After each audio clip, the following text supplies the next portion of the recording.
Hi friends, मैं आकांक्षा GK with आकांक्षा में आपका स्वागत करती हूँ। आज हम पेपर 3 का विज्ञान और प्रौद्योगिकी पढ़ने वाले हैं। अगर आप रेगुलर व्यूअर हैं, मेरे रेगुलर वीडियो देखते हैं, तो आप तो जानते ही होंगे मैं मेंस के डेली वीडियो ला रही हूँ, अलग अलग पेपर्स के लाती हूँ। और अगर आप नए हैं तो प्लीज़ ध्यान दीजिएगा इस बात को कि मैंने मेंस की एक अलग प्लेलिस्ट बना दी है। उसमें आपको हर पेपर के वीडियोस मिल जाएंगे, आप वहाँ पे जाके देख सकते हैं। हर पेपर का, चाहे वो एथिक्स का हो, साइंस एंड टेक्नोलॉजी का हो, स्पेस सीरीज साइंस का हो, जैसे कि केमिस्ट्री का हो या फिजिक्स का हो, और बायो का हो, भूगोल का हो, इतिहास का हो, इको अर्थशास्त्र का हो, हिंदी का हो और निबंध का हो, सभी पेपर्स के वीडियो में लेके आई हूँ। और एग्ज़ाम तक आपके 2019 वाला जो मेंस होना है उसका, 2020 का मेंस, और आगे आपको जो भी मेंस देना है सभी के लिए इम्पॉर्टेंट है। अभी तक मैं वही टॉपिक कराई हूँ जो दोनों में ही इम्पॉर्टेंट है, और मेरे नोट्स जो आपने परचेज़ किए हैं उनमें भी वही पार्ट है जो दोनों में है। मैंने अपने कल मैंने एक पेपर फर्स्ट का सिलेबस बताया था आपको, 2019 और 2020 में क्या डिफरेंस है। तो केवल कुछ टॉपिक्स ऐड हुए हैं, वो भी यूनिट 5th में। कुछ हटाए गए तो हटाने वाले का कोई वो नहीं, क्योंकि कहीं ना कहीं जो टॉपिक जुड़े हैं वो उन्हीं में ही इंक्लूड है।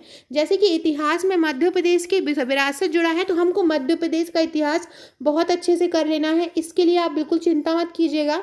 मैं मध्य प्रदेश का इतिहास, भूगोल, राजनीति, अर्थशास्त्र और कला संस्कृति का एक नोट्स बना रही हूँ, जिसकी प्राइस 1000 रुपीज़ रहेगी।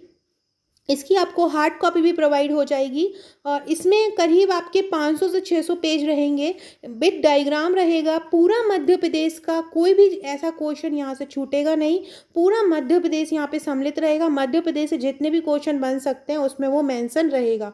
तो आप वो नोट्स ले सकते हैं। विज्ञान और प्रौद्योगिकी के नोट्स के लिए, विज्ञान और प्रौद्योगिकी नोट्स की प्राइस 250 है। जिन नोट्स से मैं विज्ञान और प्रौद्योगिकी पढ़ा रही हूँ वही ये नोट्स हैं, आप इनको ले सकते हैं, जिसमें इस प्रकार के करंट टॉपिक भी इंक्लूड है। तो चलिए स्टार्ट करते हैं। पहली बार है तो सबसे पहले चैनल को सब्सक्राइब जरूर कर लीजिएगा। देखिए इसी प्रकार का यही मेरा नोट्स है, आप इसी को ही ले सकते हैं। ऐसे की ऐसी फ्रेमिंग मिलेगा, यही का यही है, प्रिंट नहीं है, हैंड रिटन नोट्स है। केसिनी उपग्रह क्या है?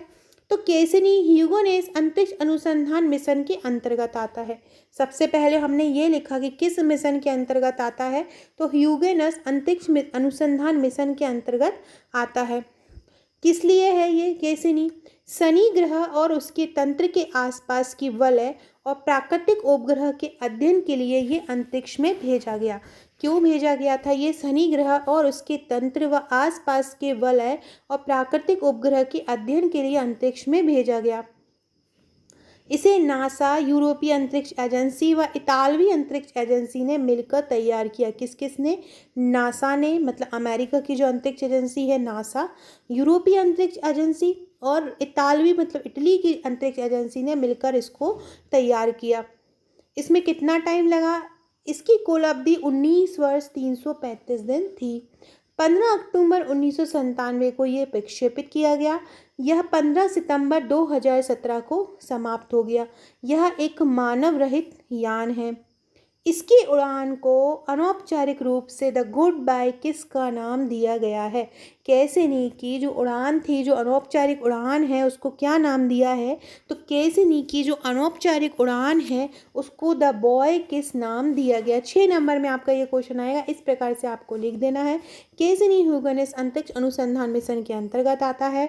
शनि ग्रह और उसके तंत्र के आसपास के वलय और प्राकृतिक उपग्रह के अध्ययन के लिए यह अंतरिक्ष में भेजा गया। इसे नासा, यूरोपीय अंतरिक्ष एजेंसी व इतालवी अंतरिक्ष एजेंसी ने मिलकर तैयार किया था। इसकी कुल अवधि 19 वर्ष 335 दिन थी। 15 अक्टूबर 1997 को इसको प्रक्षेपित किया गया।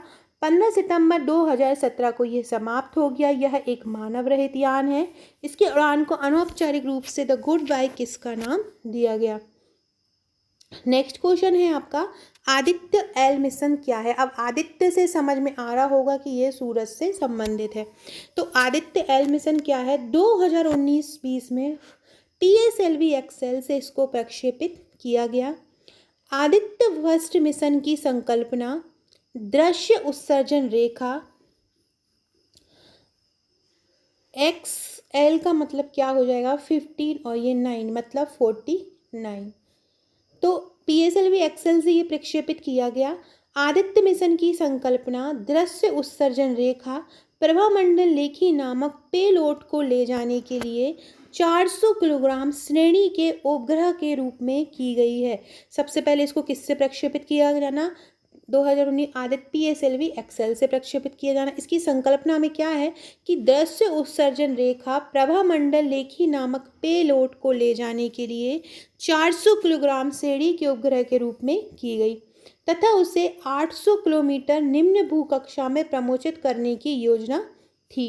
चूंकि सूर्य पृथ्वी के प्रणाली के लेंगराजी बिंदु के आसपास प्रभामंडल कक्षा में स्थापित उपग्रह से बिना किसी ग्रहण के लगातार सूर्य को देखा जा सकता है। सूर्य पृथ्वी प्रणाली के लेंगराज बिंदु क्या होता है हम अभी आगे पढ़ लेंगे, क्योंकि हो सकता है 3 मार्कर में जाए, तो इसलिए मैंने अलग से भी इसको लिख दिया है।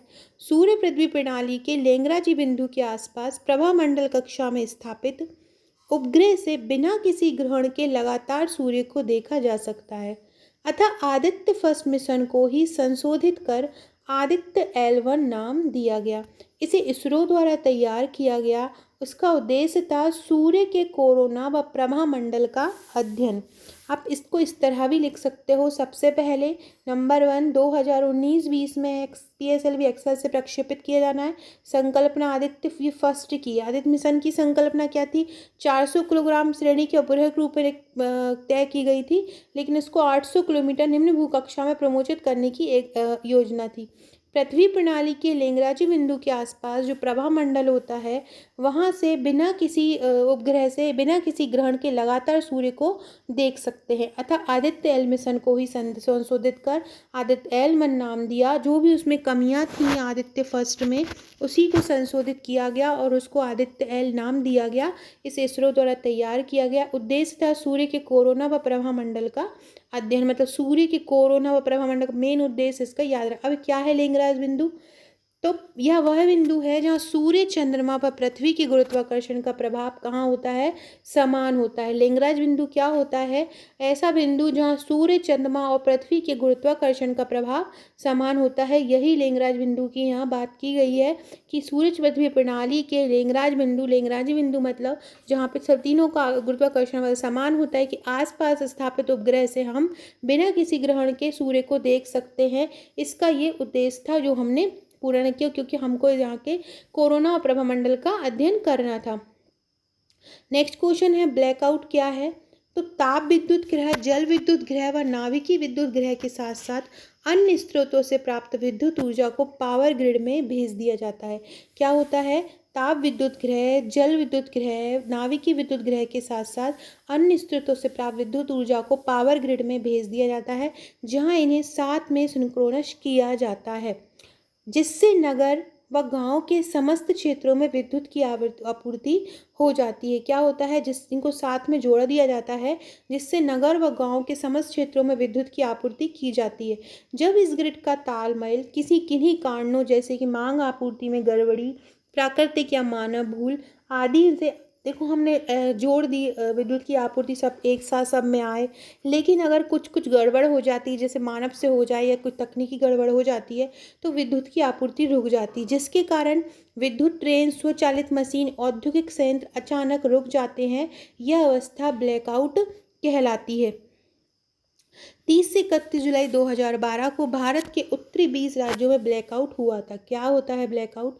ताप विद्युत ग्रह, बड़े बड़े ताप विद्युत ग्रह हैं, जल विद्युत ग्रह हैं और नाभिक विद्युत ग्रह हैं, इनको एक साथ जोड़ दिया जाता है और इनसे जो विद्युत ऊर्जा मिलती है वो पावर ग्रिड में भेज दिया जाता है और वहाँ से इनको ये पूरा मतलब सबको एक साथ जोड़ दिया जाता है, जिससे नगर व गाँव के समस्त क्षेत्रों में विद्युत की आपूर्ति एक साथ आ जाती है। सभी का जो ऊर्जा मिला के एक जगह पे सब क्षेत्रों में भेज दिया जाता है। अब आपूर्ति करते समय अगर कोई गड़बड़ हो जाती है या पूर्ति होने में कोई असफलता हो जाती है, तो क्या होता है कि विद्युत की आपूर्ति रुक जाती है। अब वो विद्युत की आपूर्ति सभी जगह पे रुक जाती है, जिसके कारण विद्युत ट्रेन, स्वचालित मशीन, औद्योगिक संयंत्र अचानक रुक जाते हैं और यह अवस्था ब्लैकआउट कहलाती है। 30 से 31 जुलाई 2012 को भारत के उत्तरी 20 राज्यों में ब्लैकआउट हुआ था। फ्रेंड्स, यही मेरे नोट्स हैं। आप इस नंबर पर मुझे व्हाट्सअप करके नोट्स ले सकते हैं और नोट्स की प्राइस नीचे मुझे डिटेल में बता दूंगी आपको।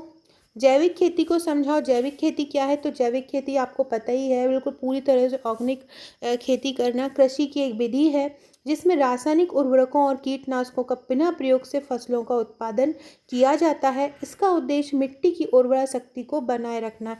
सबसे मेन चीज़ आपको ये लिखना है कि इसमें उर्वरकों और कीटनाशकों का बिना प्रयोग से फसलों का उत्पादन किया जाता है। इसका मुख्य उद्देश्य है मिट्टी की उर्वरा शक्ति को बनाए रखना। और अगर चौथा पॉइंट लिखना चाहे तो लिख सकते हैं, सिक्किम पहला राज्य है जो पूर्ण रूप से जैविक खेती करने वाला राज्य बन गया है। तो फ्रेंड्स, ये थे हमारे आज के क्वेश्चन। ये मेरे नोट्स हैं, आप इनको परचेज कर सकते हैं। हैंड रिटन नोट्स हैं, फ्रेम किया हुआ है, तो आप ये इनको ले सकते हैं। अभी जो साइंस एंड टेक्नोलॉजी में पढ़ा रही हूँ, इनकी प्राइस 250 है। लॉकडाउन के चक्कर में ये प्राइस मैंने कम रखी है, लॉकडाउन एंड होते ही इनकी प्राइस बढ़ जाएगी। और सभी के नोट्स आपको मिल जाएंगे। मध्य प्रदेश के मैं नोट्स तैयार कर रही हूँ, मैंने ऊपर बढ़ाया है। पूरे का पूरा मध्य प्रदेश हर पार्ट का आपको मिल जाएगा। इसकी प्राइस ओनली 1000 रहेगी, आपके घर तक ये पहुँच जाएगा।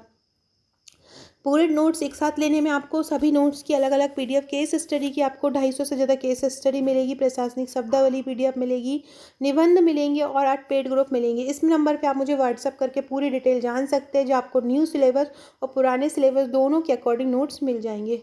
Okay friends, thank you. Video अच्छा लगे तो प्लीज़ लाइक कीजिएगा, शेयर कीजिएगा और कमेंट्स कीजिएगा। Okay friends, thank you.